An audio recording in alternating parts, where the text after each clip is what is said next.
Investigación en cáncer de la Red de Centros para Tratamiento del Cáncer en los Estados Unidos y profesor de área clínica en medicina en la Regents University of Georgia en Estados Unidos. Nos hablará de las aplicaciones clínicas de la genómica en el cáncer de mama, área en la que tiene mucha experiencia.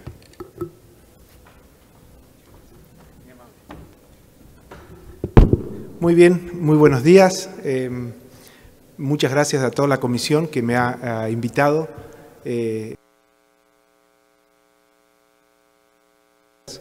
Siempre discutiendo casos clínicos que he estado muy cerca por 15 años en Houston y en los últimos 8 meses me he mudado para Atlanta, pero sigo en pleno contacto con todos mis compañeros y amigos.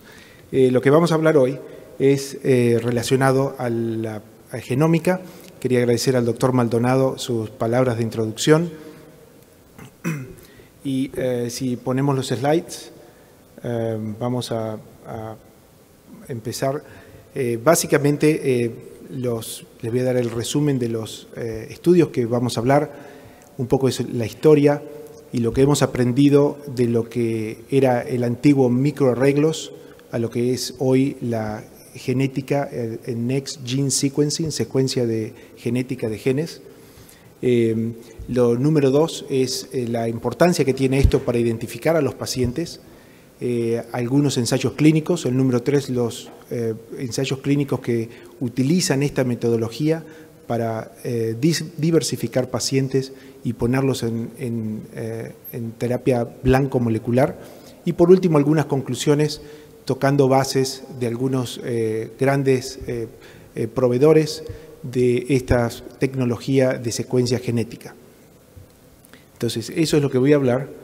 Ese es el slide de del resumen. A ver si podemos continuar.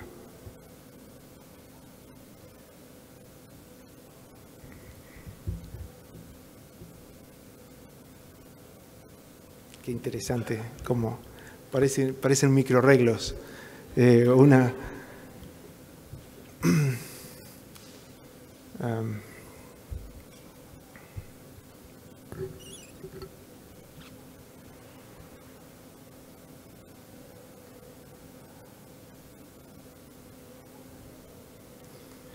Siempre la tecnología nos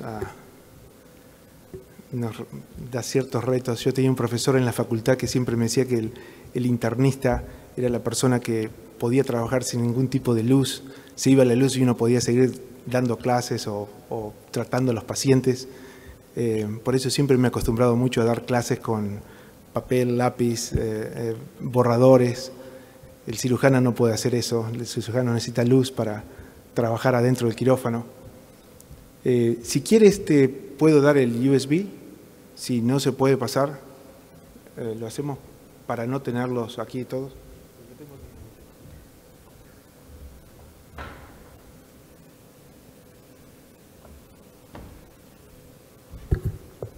Una disculpa por el inconveniente. Tiene en entorno Mac el doctor su presentación con algunas animaciones que son lo que están complicando técnicamente el poder proyectarla.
Bueno, muy bien, y vamos a pasar rápido.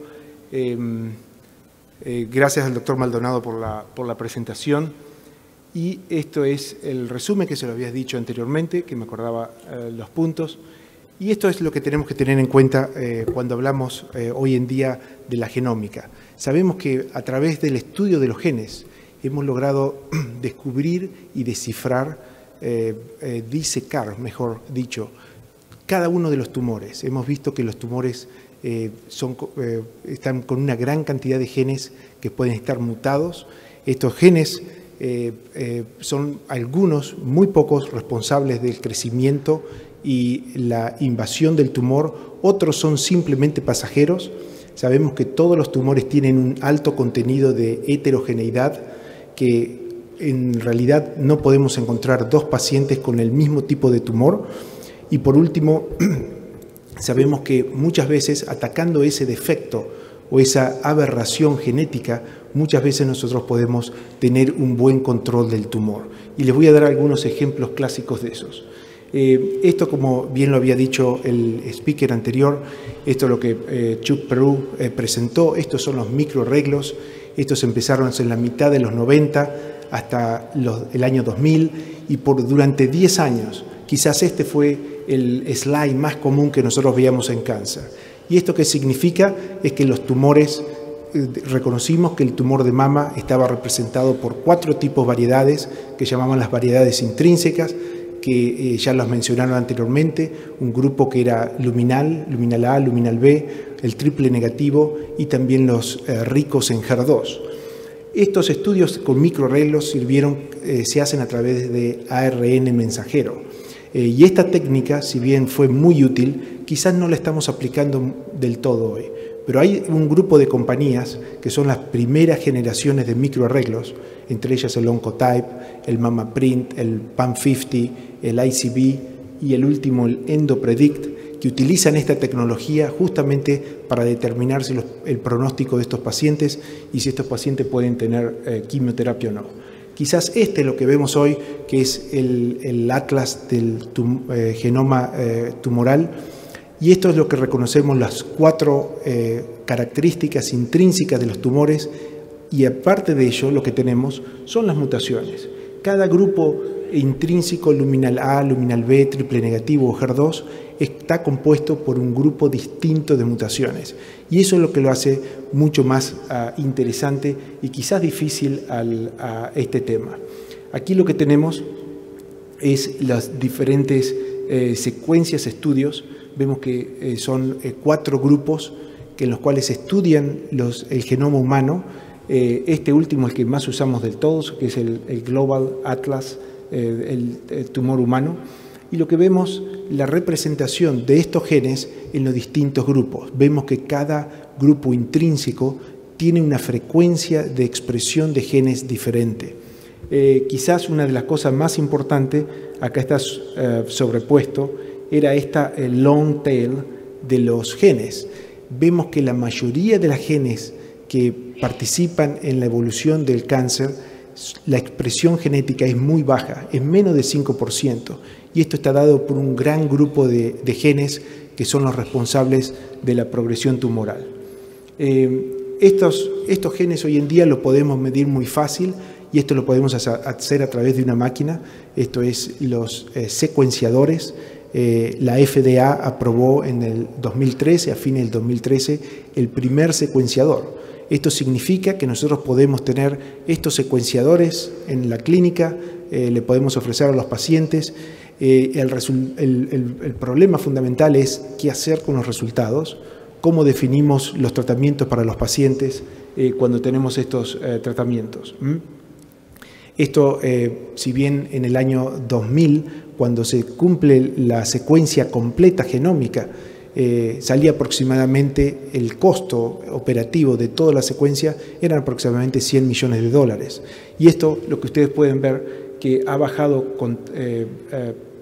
consecutivamente hasta el 2008, que comenzaron a utilizarse la secuencia masiva paralela. Esto es que se dejaron de hacer los estudios manuales, Sanger Technique, y pasaron a hacer todo con las computadoras. Y esto, el MPS, fue lo que abarató mucho los costos. Y lo que vemos hoy, el costo de estos del análisis de los genomas es alrededor de los $5.000. Por lo tanto, las Massive Parallel Sequences, 3 ventajas fundamentales. El número 1, bajó muchísimo los costos. El número 2, hizo muchísimo más rápido la extracción de datos.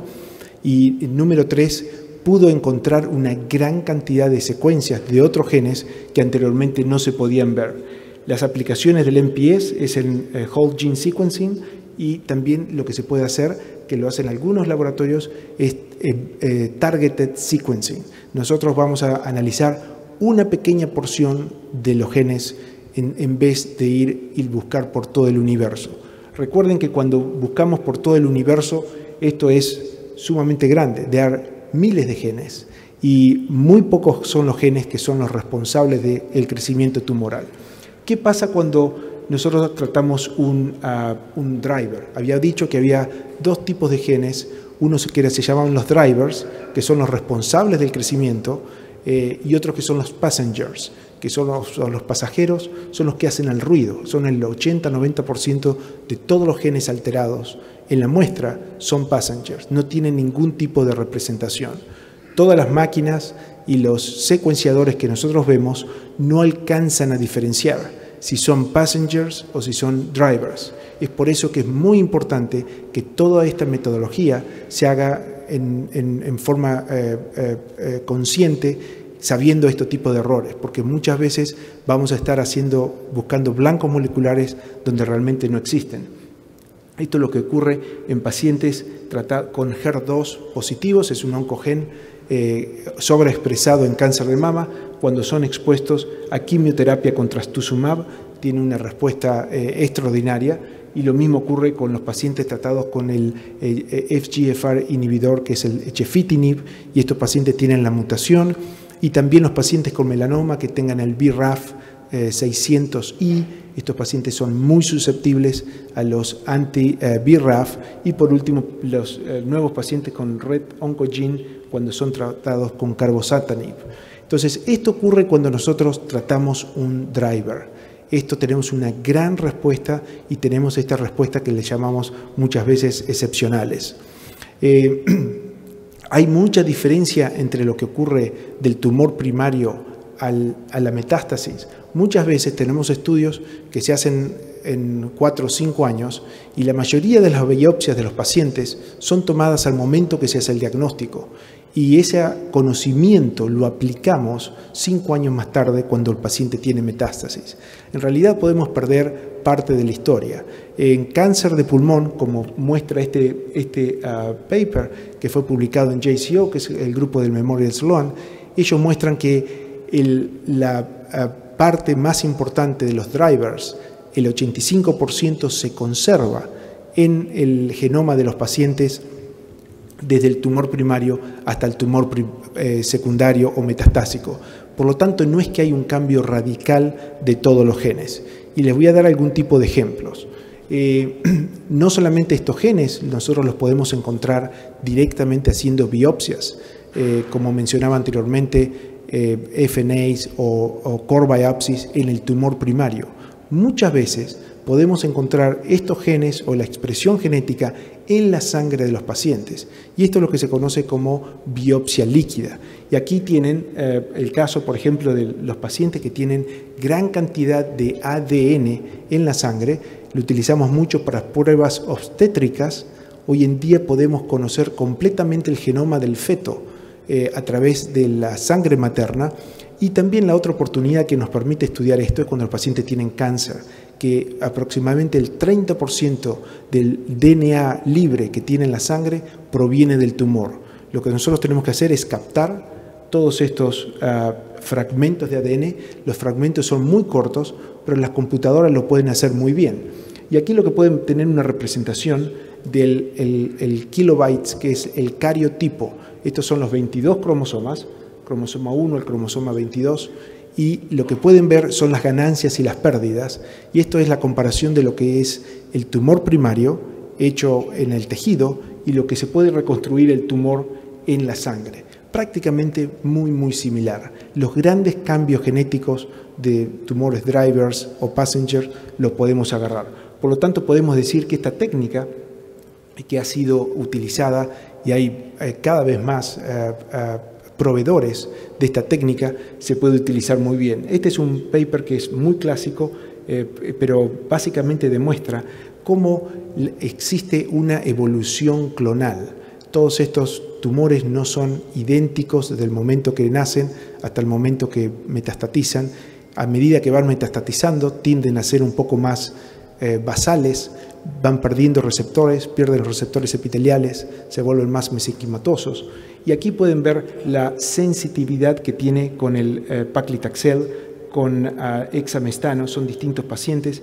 Cómo estos pacientes se pueden seguir muchas veces con células circulantes tumorales, con free DNA o DNA libre en la sangre, y también lo podemos usar con tumores marcadores. Más o menos todas estas cosas se pueden llegar a correlacionar. Por lo tanto, vamos a estar en poco tiempo, ya tenemos en los Estados Unidos aproximadamente unas 5 compañías que comercializan el kit para hacer la biopsia líquida, y esto tiene una gran validación y una gran seguridad en términos de diferencias con el tumor primario. Y les quería presentar un caso clínico. Esto fue publicado en Nature, y esto es una paciente de 60 años que fue diagnosticado con estadio 2 de cáncer, estrógenos positivos. La paciente tuvo cirugía, después hizo quimioterapia adyuvante y después examestano. Estuvo con examestano por 4 años y posteriormente progresó con metástasis óseas, y la paciente fue tratada con fulvestrant. Estuvo 18 meses con fulvestrant y hace una gran progresión a ganglios linfáticos, hígado y hueso. En ese momento se pudo capturar el tumor primario del tejido y se hizo la secuencia genética, y se vio que había un gran driver, que es el PI3K, estaba mutado, y esta era justamente la mutación, E542K. Entonces esta paciente participó en un estudio clínico con BYL, que es un anti-PI3K, y esto es lo que tenemos. La paciente fue por 9 meses y medio, tuvo una gran respuesta, porque justamente ese era el driver que tenía. Tuvo una gran respuesta que duró por 9 meses y medio. Y aquí lo que ustedes pueden ver, el ciclo 8 de quimioterapia con el ciclo 10, tenía adenopatías retroperitoneales, eso se mantenían intactas. Pero del ciclo 8 y el ciclo 10 en el pulmón vemos que hay más nódulos pulmonares con derrame pleural bilateral. Esta paciente definitivamente había progresado. El gráfico que tenemos al lado es para ponerlos en contexto de lo que es el tumor primario, que se hizo el tumor primario y era PTEN wild, que no estaba alterado, estaba presente. PTEN es un gen represor de tumores. El tumor en los ganglios linfáticos que estaban respondiendo, que tenían la PTEN expression, pero los pacientes se puede tomar una biopsia de los ganglios, de los nódulos pulmonares, y estos nódulos pulmonares habían perdido el PTEN, y eso era una lesión completamente nueva. Entonces, en este caso lo que se hizo fue esto que se llaman CIRCOR Plus, y se midió lo que era el tumor primario con el tumor metastásico, y ustedes pueden ver que hay bastantes similitudes, no son idénticos. Lo que pueden ver son todos estos cambios intercromosomales que existen. Estos son los 23 cromosomas, estas son las mutaciones, y hay un poco más de ruido en términos de genética. El tumor tiene mucho más vulnerabilidad, pero lo importante en el cromosoma 10, que es donde está el PTEN, es donde se halla la gran cantidad de diferencias. Y esto era justamente, fíjense, todas estas bandas cromosomales son completamente distintos del tumor primario, del tumor con las metástasis. Y esto, a forma de ejemplificar, y esto creo que les queda en la cabeza y es muy claro, al menos para mí, aquí estamos a nivel del tumor primario. Aproximadamente el 60% de todas estas mutaciones eran de PI3K.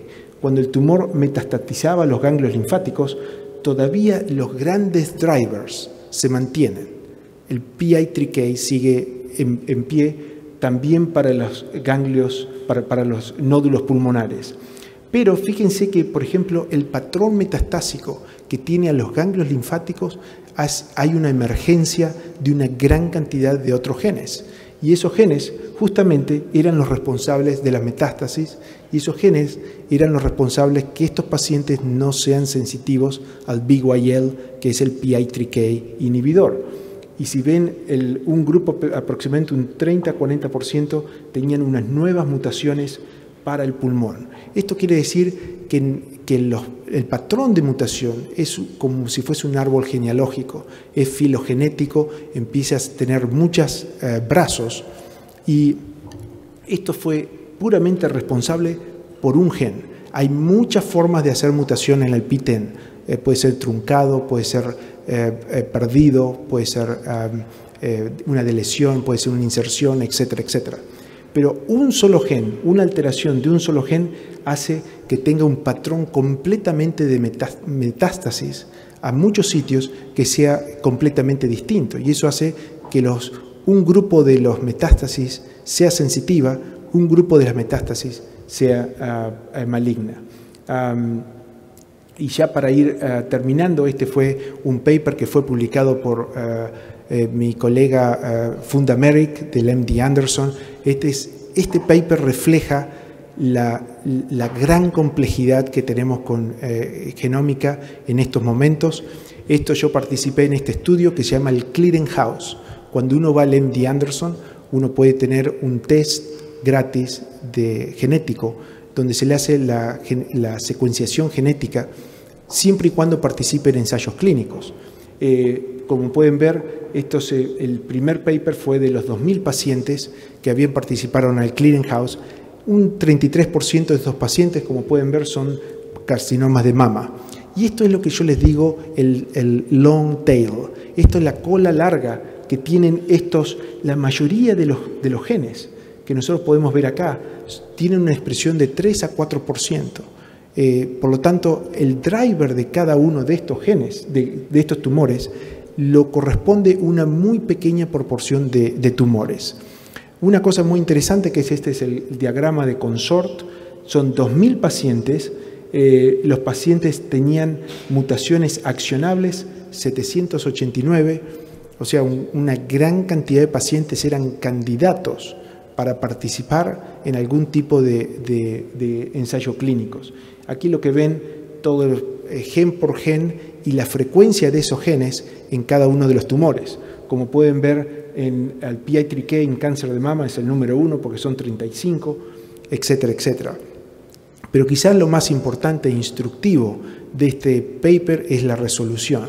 Nosotros encontramos que de los 480 pacientes, 429 pacientes que tenían una mutación en este driver, que es PI3K, AKT, PTEN, un grupo muy pequeño participó en ensayos clínicos. Y esa es la gran dificultad y ese es el gran desafío que todos tenemos. ¿Por qué? Bueno, porque primero los obstáculos fueron que la media en obtener el resultado fueron 31 días. El 46% de los pacientes que tenían la mutación no participaron en ensayos clínicos, un 17% nunca volvió al hospital, un 13% prefirió hacer el tratamiento afuera. Por lo tanto, de los 230 pacientes nos quedaron un grupo muy chiquitito. Con esto quiero decir que de 2.000 pacientes, solamente 55 pacientes, 2.000 pacientes que se hizo el whole gene sequencing, solamente 55 pacientes pudieron participar en ensayos clínicos para eso. Y estamos hablando del Hospital Anderson, que ha sido casi pionero en estas cosas. Por lo tanto, la dificultad de tratar a estos pacientes es muy alta. Las pruebas genómicas comerciales que existen, esta es el Foundation One, todos ustedes la van a conocer porque muy pronto va a venir acá a México. Nosotros mandamos 0.6 milímetros, o sea, es 6 micrones de tejido a esta compañía y aproximadamente en 2 o 3 semanas tenemos el reporte. Este es el reporte, nos da todas las alteraciones genómicas y nos advierte si hay algún ensayo clínico potencial para atacar a esa abnormalidad genómica. También General Electric tiene esto que se llama el Clarient, que es muy similar. El Path Group tiene otra, Gene Sequencing. Esto es muy distinto. Y también está Caris. Caris ha tenido muchos problemas últimamente porque ha tenido problemas en la forma que ellos validaban. De la misma manera que hablaba el patólogo, lo interesante y lo importante es que tener una validación de todos los anticuerpos monoclonales, esto es muchísimo más complejo. Esto requiere una gran supervisión y hoy por hoy no la tenemos. Esto es un paper que fue publicado hace muy poco en JCO. ¿Cuánto los doctores que trabajan en genómicas creen realmente en que estas pruebas pueden ayudar a los pacientes? Y este es un paper muy ilustrativo, son facultativos del Dana-Farber, que tienen un programa muy similar a lo que les había mostrado anterior, y lo que pueden ver que se hizo un survey, son 700 médicos, solamente el 20% considera que estos ensayos, estudios genómicos, van a ser aplicados algún día por el bien del paciente. La mayoría es bastante pesimista, fundamentalmente por todos estos obstáculos que yo le decía que encontrábamos. Y para ir terminando, esto es, a pesar de este gran optimismo que existe con la tecnología, tenemos que tener muy en cuenta que esto necesita muchas validaciones. Hay una gran cantidad de compañías enormes. En Estados Unidos hay más de 100 compañías que hacen esta tecnología de la secuencia genómica. El biospécimen sigue siendo lo más importante, conseguir el tejido, por eso es tan importante y relevante poder empezar a hacer estas secuencias genómicas en la sangre. Y lo que es más importante es que la FDA tiene que tomar algún tipo de partido y tiene que de alguna forma controlar todas estas compañías que están aflorando. Hay mucha cantidad. No hay una política exacta de cómo estas compañías se pueden seguir. Y fundamentalmente, el último slide que tenemos que identificar las anomalías que son accionables para poder tratarlas con la droga necesaria. Tenemos que determinar si son drivers o passengers. Tenemos que estudiar más. Esto es, el conocimiento de biología que tenemos que adquirir es enorme. Tenemos que tener más molecular tumor boards. Tenemos que desarrollar ensayos clínicos para ese pequeño porcentaje, 1, 2 o 3% de los pacientes que son los que tienen la enfermedad.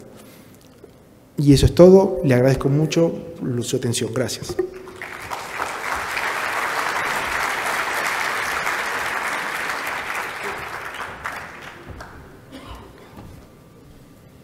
Vamos a tener algunos minutos para preguntas, de tal manera que les pido al doctor César López y al doctor Lawton que nos pueden acompañar en el estrado.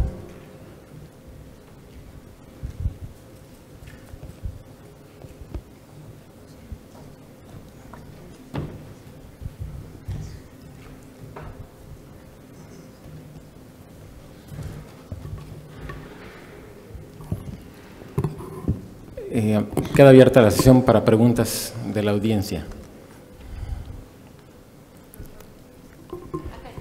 Acá con la doctora Isabel, por favor.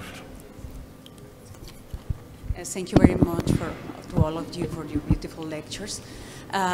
It's clear that we are living. It's clear that we are living a period with a lot of, from the omics to the phenotypic type of tumors and everything. But the real thing is, how can we how can we work with so many? Podemos trabajar con tanta información. La semana pasada tuve un caso que era una mujer de 56 años con un tumor, y como el esposo es médico, mandaron la muestra para hacer mama print, y los resultados mostraron triple negativo, y de esa manera el médico estaba preocupado si daban quimioterapia o no. Y yo le dije al médico que no diera quimioterapia porque yo vi los tumores y el tumor era el luminal A con 57% de positividad y la mama print salió como triple negativo. Pero ¿qué podemos hacer en esta época con tanta información de tantas fuentes? Y hay un paciente esperando una respuesta.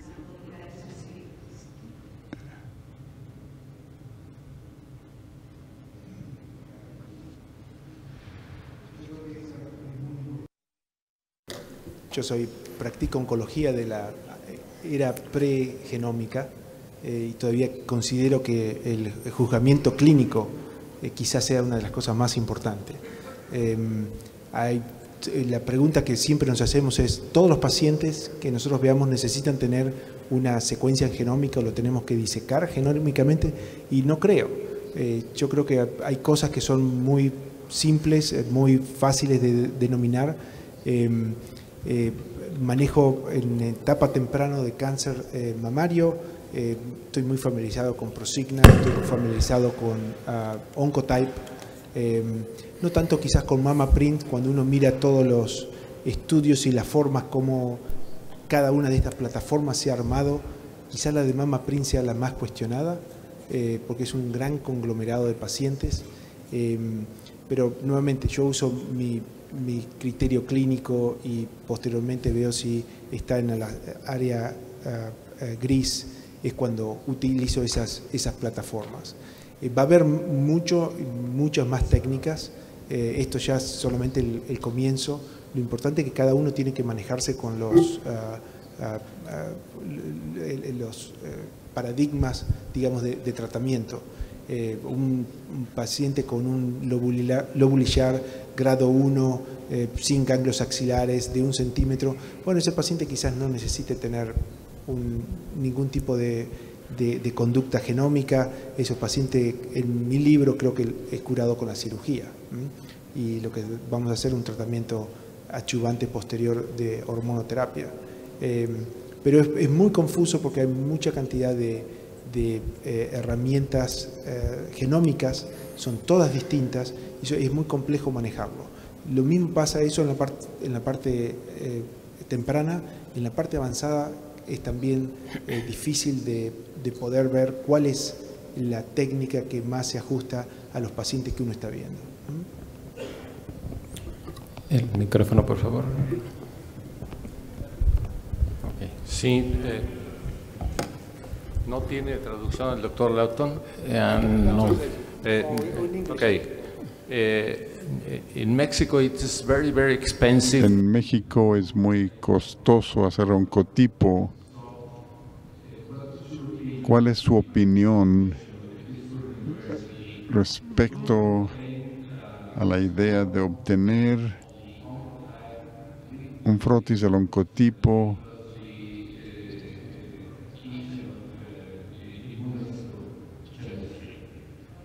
con inmunohistoquímica? La segunda pregunta es, ¿cuál es su opinión respecto a FOXA1, la sensibilidad en relación con cánceres luminales? Creo que la primera pregunta es si el seguro no cubre estas pruebas acá. La vasta mayoría en Estados Unidos están cubiertos, un 95%. Y la segunda parte de la pregunta, ¿cómo pueden conseguir los resultados?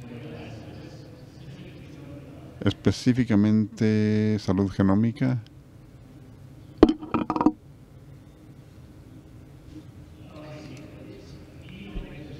Nosotros ya no tomamos la decisión en patología. Rutinariamente el oncólogo médico, es cuando es R positivo y están tratando de decidir si quiero recibir quimioterapia o no. Están en limítrofes con un tumor de 2.1 centímetros, como 50% ER positivo y PR es bajo, y HER es negativo y están tratando de decidir quién quiere recibir quimioterapia o no. Lo usan muy juiciosamente, no es muy frecuente, lo cubre el seguro, y en las mesas multidisciplinarias de tumores los clínicos consultan entre ellos y se preguntan, bueno, queremos dar quimioterapia, y si realmente quisiéramos, empujan y dicen voy a hacer esto, pero si preguntan, ¿vas a recibir quimioterapia de todas maneras? Es una mujer de 70 años, tiene muchas comorbilidades, y si tienes un resultado intermedio, entonces están atados de manos y no saben qué hacer. Saben que es poco probable que tengan recurrencia en T1 si son negativos, pero muchas veces escogen qué tumores van a mandar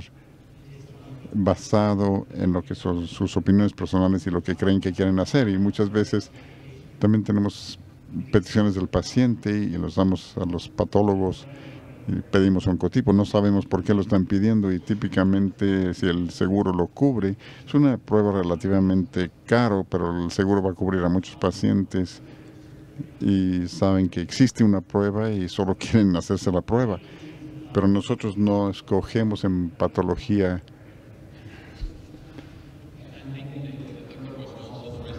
Creo que el médico también hablaba del aspecto de pacientes que no tienen acceso a oncotipo o MammaPrint, este H1, H4, que lo usa como sustituto de oncotipo.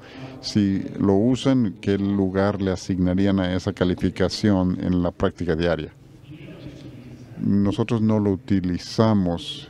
Nosotros damos ERPR con el porcentaje de positividad y la intensidad en 2 o 3 cruces. Y hay 3 tipos expresados. Hacemos estándar conforme a los 3 anticuerpos y los ponemos en todos los casos de cáncer de mama que tenemos. En cáncer C7 no tenemos ninguna otra prueba en la norma, a menos que el paciente venga con una petición específica. Y eso, por alguna razón, orienta el tratamiento, y es muy raro. 90-95% de los casos salen ERPR HER2 y nada más. Dr. Alvarez already mentioned, great talk, by the way, Foundation One platforms.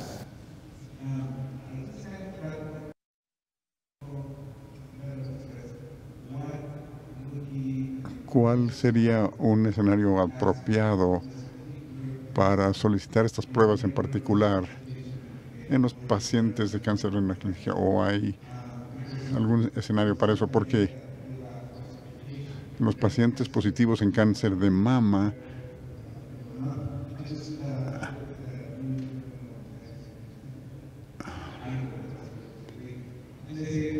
dicen, bueno, hay pruebas para eso. ¿Qué prueba usarían en cáncer de mama?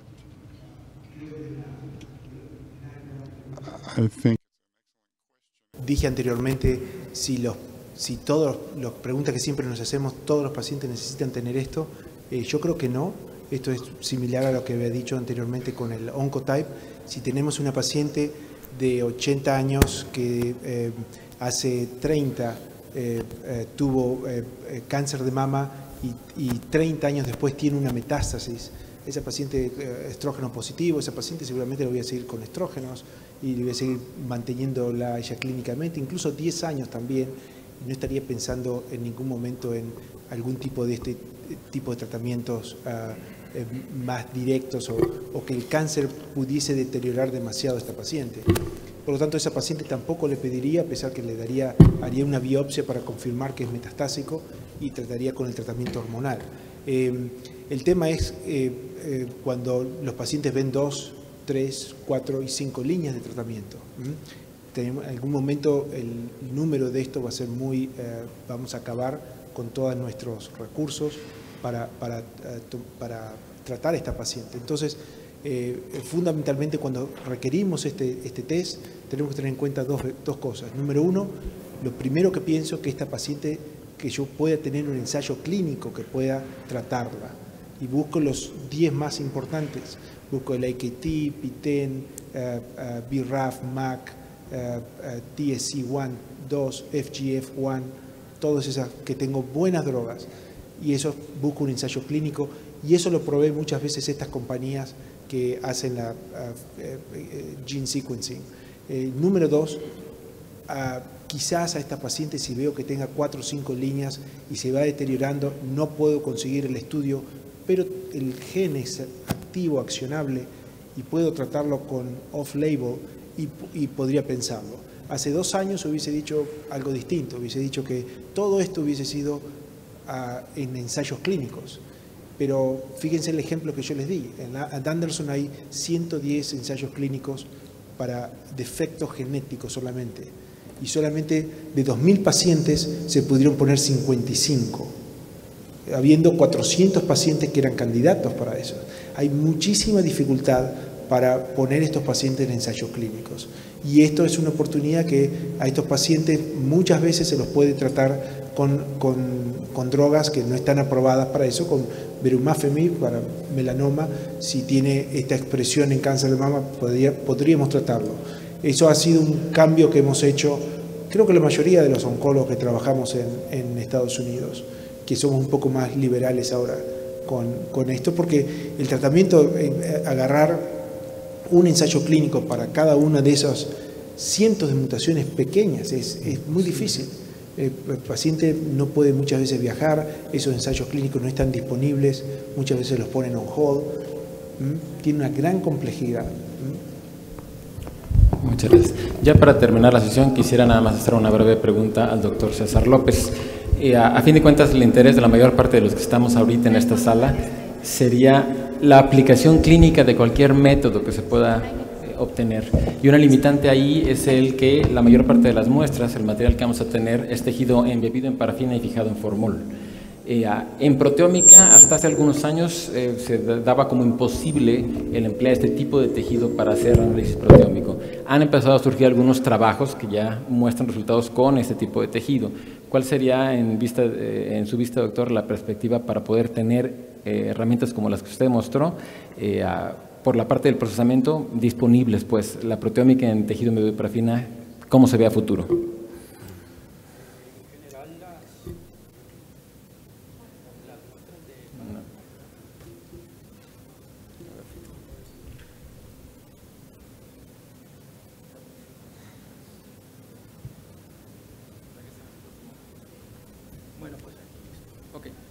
En general las muestras de parafina presentan mucha degradación de proteínas. Es verdad que existen algunos reportes en la literatura donde obtienen buenos perfiles proteómicos, pero analizando un gran número de muestras, finalmente el porcentaje de muestras biológicas adecuadas para proteómica a partir de parafina es muy bajo.